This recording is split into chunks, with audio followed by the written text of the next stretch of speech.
سبحان اللہ و بحمدہ سبحان اللہ العظیم۔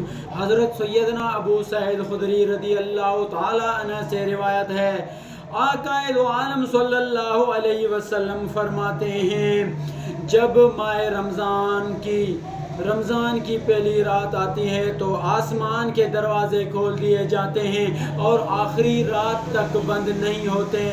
جو کوئی بندہ اس مبارک ماہ کی کسی بھی رات میں نماز پڑھتا ہے تو اللہ تبارک و تعالی اس کے ہر سجدے کے عوض یعنی بدلے اس کے لیے 1500 نیکیاں لکھتا ہے اور اس کے لیے جنت میں سرخ یاقوت کا گھر بناتا ہے۔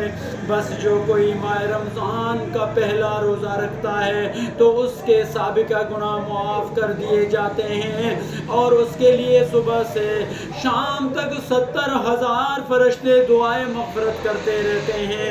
رات اور دن جب بھی وہ سجدہ کرتا ہے اس کے ہر سجدے کے بدلے اسے جنت میں ایک ایسا درخت عطا کیا جاتا ہے کہ اس کے سائے میں گھوڑے سوار 500 برس تک چلتا رہے پھر بھی وہ ختم نہیں ہوگا۔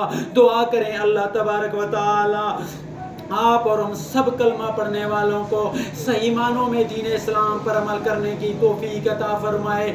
یہ شان رمضان المبارک ہے، ماشاءاللہ، سبحان اللہ۔